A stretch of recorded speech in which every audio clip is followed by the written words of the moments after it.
बच्चों हम पढ़ रहे थे यहाँ पे क्लास 11 का रसायन विज्ञान और कार्बनिक रसायन की शुरुआत हमने कर दी थी, जो कि आपकी केमिस्ट्री का तीसरा दायरा है।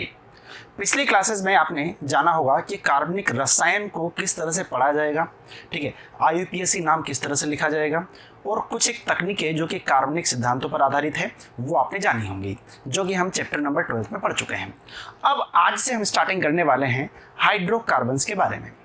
अब हाइड्रोकार्बन्स क्या होते हैं तो ध्यान दीजिएगा।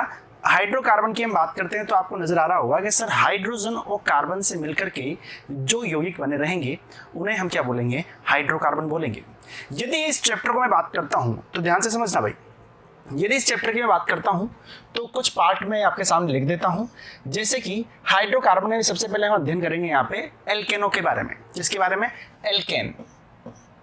एल्केन जो दूसरा दायरा होगा इसका वो होगा एल्कीन, और जो तीसरा दायरा होगा वो होगा एल्काइन, और उसके बाद में सबसे लास्ट में जो दायरा आएगा वो आएगा क्या, एरीन। साथ में मेरे बोलेंगे एरीन, ठीक है, एरीन। अच्छा, यानी कि एरीन मतलब आप बोल सकते हैं कि एरोमेटिक जो हाइड्रोकार्बन होते हैं उन्हें क्या बोला जाता है, एरीन बोला जाता है। एल्केन में हम बात करेंगे यहाँ पे सबसे पहले तो इसकी संरचना के बारे में, उसके बाद में किस तरह से बनाया जाता है, और बनाने को हम क्या बोलते हैं, विरचन। अच्छा, अगला जो दायरा रहेगा उसका वो होगा इसके गुणधर्म, जिसमें भौतिक और रासायनिक दोनों गुण वहां पे उपस्थित होंगे, ठीक है। जो ये सेम चीज चल रही है, ये जो संरचना है, विरचन है, गुण है, ये एल्कीन के लिए भी होगा और ये एल्काइन के लिए भी होगा, ठीक है। और इसमें एरीन में हम यहाँ पे कुछ रिएक्शन देखने वाले हैं, इंपॉर्टेंट रिएक्शंस है कुछ, उनके बारे में हम बात करेंगे, ठीक है। और ये जो है ना, ये बहुत ही ज़्यादा महत्वपूर्ण है। क्यों? क्योंकि ये आपके 12th क्लास का एक अलग से चैप्टर भी है, ठीक है, तो इसे पढ़ना वैसे भी जरूरी है। तो आइए स्टार्ट करता हूँ मैं। एल्केन से हम स्टार्टिंग करेंगे, उसके पहले हाइड्रोकार्बन का एक छोटा सा परिचय देख लेते हैं कि हाइड्रोकार्बन होते क्या हैं। देखिएगा, यदि मैं बात करता हूँ यहाँ पे ऐसे कार्बनिक यौगिक जो हाइड्रोजन और कार्बन से मिलकर बने हुए हैं, उन्हें हम क्या बोलेंगे, हाइड्रोकार्बन बोलेंगे, ठीक है भाई। हमारे दैनिक जीवन में हाइड्रोकार्बन का महत्वपूर्ण योगदान है, और वो कैसे हैं। LPG आपने नाम सुना होगा, LPG, और एक आपने नाम सुना होगा CNG। दोनों गैसेज हैं, ठीक है। 4 व्हीलर चलाई होगी, ठीक है, घर में खाना बनाया होगा, तो घर में खाना बनाते हुए कौन सी यूज करते हैं, तो आप बोलेंगे CNG। अरे ना भाई, ये तो गाड़ी चलाते हुए करते हैं, है ना। घर में यूज किया जाता है वो होता है क्या, LPG, ठीक है, लिक्विफाइड पेट्रोलियम गैस, ठीक है, लिक्विफाइड पेट्रोलियम गैस, क्लियर है। अगला क्या है, CNG, कंप्रेस्ड नेचुरल गैस, ठीक है। तो ये सब भी क्या है यहाँ पे, जो CNG की हम बात कर रहे हैं और LPG की हम बात करते हैं यहाँ पे, तो देख लो, द्रवित पेट्रोलियम गैस। CNG की हम बात करेंगे तो संघनित प्राकृतिक गैस से इंग्लिश में बोला जाता है कंप्रेस्ड नेचुरल गैस, क्लियर है। और LPG को बोला जाता है लिक्विफाइड पेट्रोलियम गैस, और इंग्लिश में इसे बोला जाएगा, सॉरी हिंदी में बोला जाएगा द्रवित पेट्रोलियम गैस, क्लियर है इतनी बात। तो ये सब भी क्या है यहाँ पे, ये सब क्या है यहाँ पे, इसी के उदाहरण है, क्लियर है। ये ईंधन के रूप में प्रयुक्त होते हैं, यानी कि ये सब भी क्या है यहाँ पे इनके उदाहरण है हाइड्रोकार्बन्स के। अच्छा, पेट्रोलियम की हम बात कर रहे हैं बच्चों, है ना। एक शब्द आपके सामने लिखा हुआ है पेट्रोलियम, तो पेट्रोलियम से आप सीधा मतलब क्या निकालेंगे, पेट्रोल। अरे ना, पेट्रोलियम का मतलब होता है कि जो धरती के अंदर जितनी भी चीजें यहाँ मिल रही है ईंधन के रूप में जो मिल रही है, वो सब क्या है भैया यहाँ पे, वो सब पेट्रोलियम है। पेट्रोलियम में ये मतलब नहीं है कि सर पेट्रोलियम में पेट्रोल छुपा हुआ है तो सिर्फ पेट्रोल ही रहेगा, नहीं।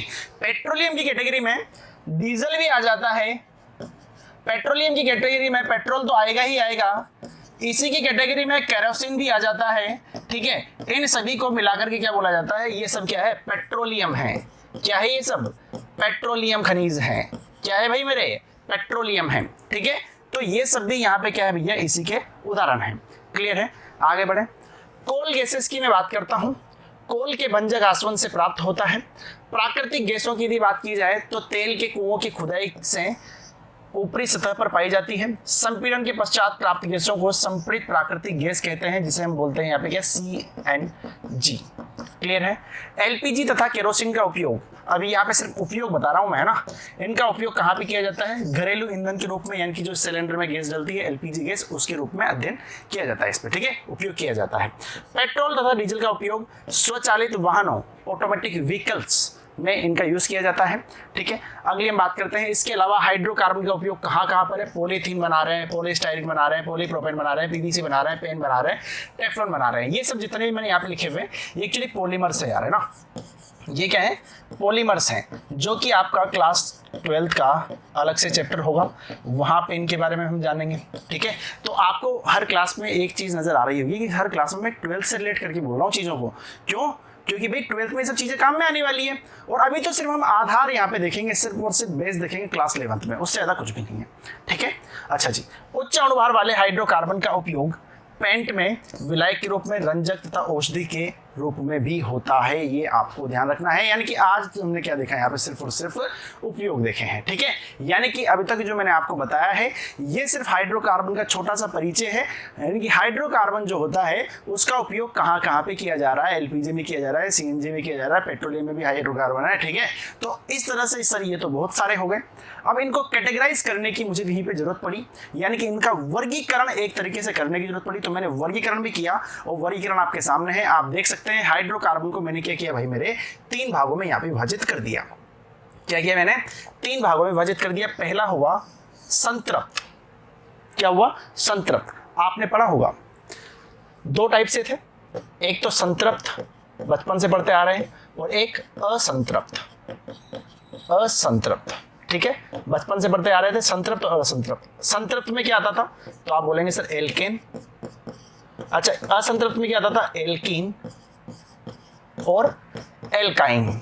ठीक है, ये तो आएंगे ही आएंगे, है ना।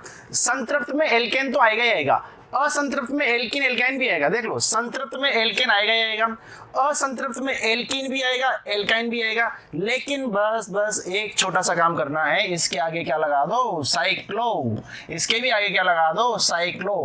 अब संतृप्त के अंदर क्या आ गया, साइक्लो एल्केन, यानी कि एल्केन तो था ही सही, साइक्लो एल्केन भी हो गया। असंतृप्त में एल्कीन तो था ही सही, साइक्लो एल्कीन हो गया। एल्काइन तो था ही सही, साइक्लो एल्काइन भी यहाँ पे हो जाएगा। ये पूरी तरीके से वर्गीकृत हो चुका है।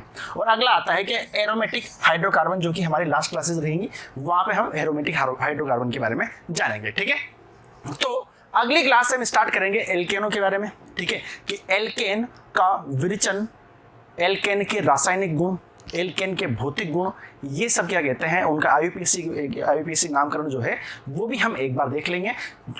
हालांकि ये जो नामकरण है एल्केन का, एल्कीन का, एल्काइन का, ये सब आप पिछली क्लासेस में यानी कि 12th नंबर चैप्टर में देख चुके हैं, है ना। बट फिर भी जैसा कि दायरा है कि आपकी बुक में दिया हुआ है इनका नामकरण, तो जो वहाँ पे आपकी बुक में उदाहरण है, जो पाठ्य पुस्तक के प्रश्न हैं, उनको मैं साथ में लेकर के हल करने का प्रयास करूँगा। ठीक है, तो वीडियो में बने रहिएगा। अगली क्लास में एल्केन पढ़ेंगे। धन्यवाद।